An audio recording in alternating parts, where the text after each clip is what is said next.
Cette vidéo s'adresse à tous les parents dont l'enfant est ou s'apprête à faire une année de médecine. Vous voulez aider votre enfant, c'est normal, mais vous ne savez pas comment faire. Eh bien dites-vous qu'à la fin de cette vidéo, tout vous sera plus clair. Et si t'es cet enfant en question dont je parle, eh bien je t'invite à montrer cette vidéo à tes parents parce que c'est un vrai guide complet sur comment t'aider à réussir nos études et qu'à ne pas le faire, tu perdrais alors un atout de taille. Bon, si maintenant vous êtes des parents en question, déjà bonjour. Je sais qu'il y a déjà beaucoup de parents qui me suivent dans ma communauté et franchement ça me touche, mais dans le cas contraire, si jamais on ne se connaît pas, eh bien moi c'est Julien, je suis interne en 8ème année de médecine générale maintenant et je fais des vidéos sur mon temps libre pour aider les étudiants à réussir nos études. Et il y a deux raisons pour lesquelles je suis la personne idéale pour faire cette vidéo. Premièrement parce que j'ai vécu nos études, donc forcément je suis passé par là où votre enfant est passé. Et puis deuxièmement parce que j'ai eu aussi de très bons parents, même de façon générale. Franchement papa, maman, vous êtes les boss ultimes, je sais que vous regardez mes vidéos et je vous le dis pas assez, mais je vous aime beaucoup. Sans vous, je pense que je n'aurais pas eu le même parcours et je n'en serais probablement pas ici aujourd'hui. Par ailleurs, il faut savoir que moi-même, je suis resté très longtemps jusqu'à chez mes parents, jusqu'à mes 25 ans à peu près, avant de m'émanciper, ce qui est assez tard, et ça c'est lié à deux choses. Tout premièrement, le salaire qui est assez bas dans nos études jusqu'à la 7ème année de médecine, et qui sont globalement incompatibles avec le fait d'avoir son propre appartement, de subvenir à ses propres besoins. Et deuxièmement, parce que simplement, j'étais beaucoup mieux chez moi que si j'avais mon propre appartement, au moins jusqu'à ma 7ème année de médecine. Et donc, ils ont vécu avec moi ces 7 premières années, en ayant tout fait pour que je réussisse au mieux. Et devinez quoi, ça a marché. En tant que parent, vous êtes parmi les plus grandes aides possibles pour votre enfant, car la réalité de nos études, c'est qu'elles impliquent une charge de travail colossale, avec une pression du classement qui est omniprésente, et donc forcément une compétition qui est permanente, une fatigue cognitive qui est chronique, avec l'idée de se dépasser, et de ça peut encore découler de la solitude et une perte de confiance fréquente. L'énorme particularité de nos études de médecine, c'est qu'elles ne sont pas seulement difficiles intellectuellement, mais elles sont aussi, et j'ai presque envie de dire surtout, extrêmement difficiles mentalement. Et en tant que parent, vous avez un rôle décisif à jouer là-dedans. Votre attitude en tant que parent peut influencer directement les résultats de votre enfant, en fonction de si vous lui rajoutez du stress, de la pression, ou qu'il sent un manque de soutien de votre part. Parce qu'un étudiant performant a quasi tout le temps un environnement stable. Ce dont un étudiant en médecine a réellement besoin pour réussir nos études, c'est tout premièrement de la clarté mentale, incarner l'identité d'un étudiant qui réussit pour que ses actions suivent et que sa structure soit stable. Mais aussi deuxièmement une méthode de travail qui soit adaptée afin d'apprendre et de retenir beaucoup d'informations dans un laps de temps resserré efficacement. Et enfin de la discipline, c'est-à-dire savoir travailler de façon constante et ce indépendamment de ses émotions, de sa motivation sur le long terme et ce sans s'épuiser. Et il y a deux solutions pour acquérir tout ça. La première étant de passer par nos études et de se forger son propre apprentissage. Tout comme moi, je me suis fait ma propre expérience au fur et à mesure de mes 8 ans de médecine. La deuxième option, c'est d'opter pour un encadrement. Être entouré par des personnes qui savent déjà comment réussir afin d'apprendre des erreurs des autres sans avoir à les faire soi-même et ainsi perdre du temps et des résultats. Et c'est exactement pour ça que j'ai créé la Régène. Si en tant que parent, vous vous apercevez que le classement de votre enfant ne reflète pas son vrai niveau, il y a une raison précise. Ce n'est pas un manque de motivation, ni même un manque d'intelligence, c'est que pour l'instant, il n'incarne pas encore pleinement l'étudiant qu'il peut devenir. Aujourd'hui, la majorité travaille beaucoup, mais avec les mêmes schémas, les mêmes décisions et les mêmes limites. Ainsi, leurs résultats restent les mêmes, parce que ces résultats-là ne sont jamais supérieurs à son identité actuelle. Ils en sont toujours le reflet. Pour ma propre histoire, quand j'étais en P1, toute mon année, je voulais majorer. C'était mon objectif ultime. Et ainsi, chaque jour, c'est comme si j'étais déjà major de promo. Je me levais avec cette idée, quand j'étais entouré de personnes, je leur disais que j'allais majorer. Je pense même que mon entourage a fini par croire que ça allait arriver, mais au final, je n'ai pas été major de promo. Parce qu'aucune partie de mon système en première année ne me permettait encore de penser, de décider, de travailler comme un major de promo. Mais cette exigence, cette identité m'a permis alors de faire quelque chose que 95% des étudiants n'ont pas réussi à faire, c'est passer du premier coup à un concours où beaucoup échouent. Alors que j'étais probablement moins bon que votre enfant en termes de méthode de travail et en termes d'énergie. Et avec le recul de ces 8 ans de médecine, j'ai compris une chose. Ce ne sont pas les efforts qui changent les résultats, c'est la personne qu'il devient à travers eux. Et cette identité se construit, pas avec de la motivation, mais avec une structure. Une structure qui transforme sa manière de décider, sa manière de réviser, sa manière de réagir sous pression et progressivement son niveau réel. C'est exactement ce qu'on construit dans la Régène. Pas une simple méthode de travail, mais une transformation progressive de l'étudiant qu'il est vers celui que ses résultats reflèteront enfin. Parce que le vrai risque aujourd'hui, ce n'est pas d'essayer médecine, c'est de continuer à fonctionner avec la même identité et s'imaginer avoir des résultats différents. La Régène n'est pas pour tout le monde, elle est pour les étudiants qui savent qu'ils peuvent devenir bien plus. Alors, si vous reconnaissez votre enfant dans ce qui vient d'être dit, s'il est en médecine, que vous sentez qu'il a du potentiel mais qu'il se sent dépassé, je vous propose de réserver un appel avec nous, candidatant via le lien en description. Vous recevrez toutes les informations dont vous avez besoin pour savoir si c'est adapté à sa situation, puis on pourra possiblement en discuter ensemble. Ceci étant dit, le premier point, un des plus importants selon moi en tant que parent pour maximiser la réussite de votre enfant, c'est de ne pas lui rajouter de pression. Rajouter de la pression à votre enfant ne sera jamais la bonne solution, pour la simple et bonne raison que nos études suffisent à elles-mêmes. Si vous avez l'impression que votre enfant manque de pression dans ses études, c'est soit un mécanisme de défense, presque fuir fuir cette pression, l'éviter, faire comme si elle n'existait pas, soit c'est alors parce que l'objectif de devenir médecin n'est pas assez fort ou que la peur d'échouer n'est pas assez grande. Bien sûr, idéalement, celle-ci ne doit pas paralyser votre enfant, mais elle doit quand même le motiver, lui donner de l'énergie d'avancer et de continuer à réviser. Maintenant, si votre enfant expérimente la pression normalement, voire de façon exacerbée, alors vous avez encore moins d'intérêt à lui en rajouter. Ça sera dans tous les cas contre-productif. Dans ces cas-là, il n'a pas besoin de plus de pression parce que ça va faire augmenter son cortisol, ça va réduire la qualité de son sommeil, ça va réduire la qualité de son travail, ça va augmenter son stress et ça ne serait alors pas du tout la bonne solution. Pour ma part, quand j'étais dans ma première année, je me suis toujours mis plus de pression que mes parents. Et à ce moment-là, alors que mes parents se mettaient aussi énormément de pression quant à ma réussite, eh bien ils avaient compris d'eux-mêmes que ce n'était pas la bonne solution de me le faire transparaître ou alors de me le transmettre. Et à l'inverse, ils faisaient tout comme si c'était ok, qu'il n'y avait aucune pression dans la maison autre que la mienne et ça me permettait d'avoir un environnement vraiment propice à travailler. Ma mère m'avait même dit un jour, tu sais Julien, c'est pas grave si tu redoubles, etc. Moi j'avais dit, mais non, c'est très grave si je redouble. Je vous rappelle qu'à ce moment-là, je voulais être major de promo. Mais ensuite, la tendance s'est inversée en 4e, 5e, 6e année, donc 3 années très compliquées aussi. Afin de tenir sur le long terme, j'avais pris le parti de baisser ma pression au maximum, de vivre vraiment au mieux mes études. Donc la tendance s'est inversée. Mes parents voyaient moins de pression de ma part qui était extériorisée et donc essayaient de m'en rajouter presque comme quelque chose de normal en tant que parent qui veut voir son enfant réussir. Mais c'était contre-productif parce que je ne manquais pas de pression, j'étais juste serein avec celle qui s'imposait à moi et de ce fait, ça m'a permis de vivre correctement ces 3 années de concours très compliquées avec une forte pression justement. Je me rappelle, ils étaient toujours giga stressés au point où en fait, dès que j'avais un examen, alors qu'on habite à peu près 30 minutes de la fac, ils m'imposaient de partir dans les 1h30 avant l'examen, ce qui fait que ça me faisait me lever plus tôt, j'avais un moins bon sommeil, j'étais aussi stressé encore plus que naturellement avec simplement l'idée de passer l'examen. Ma routine du matin entière était perturbée, y compris ma routine intestinale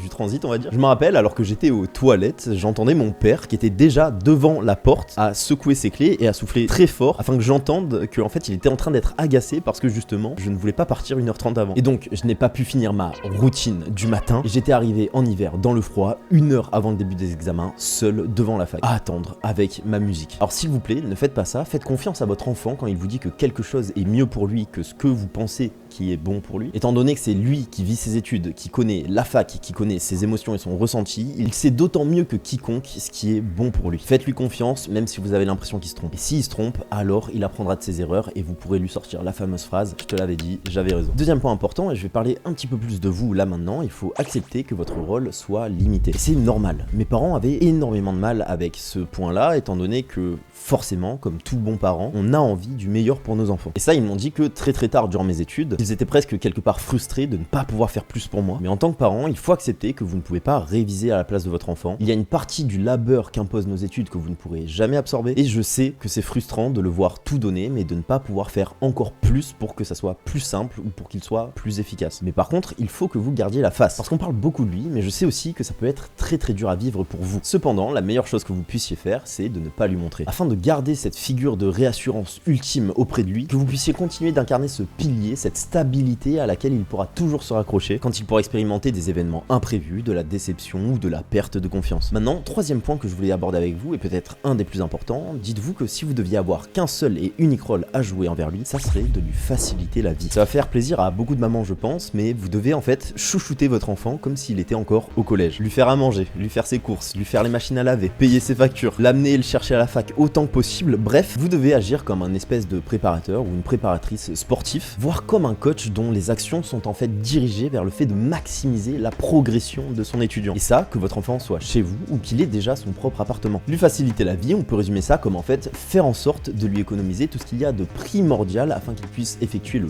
plus de travail possible. Donc bien sûr, lui faire gagner du temps de travail et aussi de repos, lui faire économiser son énergie, diminuer sa charge mentale, il n'a pas à penser au linge, il n'a pas à penser aux factures, et lui économiser sa capacité décisionnelle aussi par la même occasion. Si vous lui faites à manger exactement ce dont il a besoin, ce qu'il aime et au bon moment, en fait il n'a pas à choisir, ok, qu'est-ce que je vais manger, quand est-ce que je vais le manger, est-ce que même j'ai assez d'aliments pour me faire à manger, bref, au plus vous lui économisez de décisions et de micro-décisions, au plus son brouillard mental va réduire, et alors il y aura plus de capacités cognitives disponibles à allouer potentiellement au travail. Quatrièmement, le temps que vous passez avec lui doit être du temps qualitatif. Peu importe votre tempérament, peu importe votre ego, vous devez au maximum éviter tout ce qui est embrouille, tout ce qui est stress. Gardez en tête que votre présence doit recharger ses batteries et pas l'inverse. Si des conflits surviennent, comme je vous l'ai dit, essayez de mettre votre ego de côté pour les résoudre au mieux. Cherchez des solutions à ces problèmes. N'hésitez pas à être à l'écoute, à lui demander si ça va, si ses journées se passent comme il le veut, et bien sûr l'encourager dans tous les cas, dans les bons comme dans les mauvais moments. Et une bonne métrique pour pour savoir ça, et quelque chose même sur lequel vous devez mettre l'accent, c'est en fait à quel point votre enfant sourit et rigole quand il est avec vous. Dans tout le temps que vous allouez avec lui, vous devez en fait maximiser cette proportion de temps où il se passe des choses positives, parce que sourire, rigoler, c'est un des meilleurs anti-stress possibles, et que quand vous êtes à table et que votre étudiant vient de réviser 8 heures, 10 heures, 12 heures, que sais-je, il n'a pas envie d'entendre des mauvaises nouvelles, il n'a pas envie d'entendre la télé dire des choses qu'il n'a pas envie d'entendre. Ce qu'il veut, c'est passer du temps avec vous, savoir comment vous allez, ce que vous avez fait de votre journée, et que vous puissiez rigoler ensemble. Je vous assure, c'est une des meilleures choses que vous puissiez faire. Cinquième et dernier point, gardez en tête que vous n'avez aucune obligation de résultat, mais de moyens. Un peu comme les médecins quelque part. Autant que si celui-ci donne tout ce qu'il a en son possible pour réussir, mais qu'il échoue, vous ne lui en voudrez pas, l'inverse est aussi vrai. Tant que vous faites du mieux que vous puissiez avec le temps et les ressources dont vous disposez, ce sera amplement suffisant, et croyez-moi, il va le ressentir. Ne culpabilisez pas si vous travaillez et que vous ne pouvez pas amener votre enfant à son examen tel jour ou que sais-je. Je vous le dis, il ne vous en voudra pas, juste faites de votre mieux autant que vous pouvez et ça sera largement suffisant pour lui. Si vous avez un enfant en médecine, adressez-lui tout mon courage et mes bonnes ondes. Si vous avez aimé cette vidéo, n'hésitez pas à vous abonner pour que vous puissiez lui recommander toutes les prochaines qui vont sortir et qui vont probablement l'aider. Et si vous voulez nous confier votre enfant afin qu'il puisse passer à la vitesse supérieure dans ses études, je vous rappelle que vous avez le lien de la Régène en description. Je vous fais des bisous.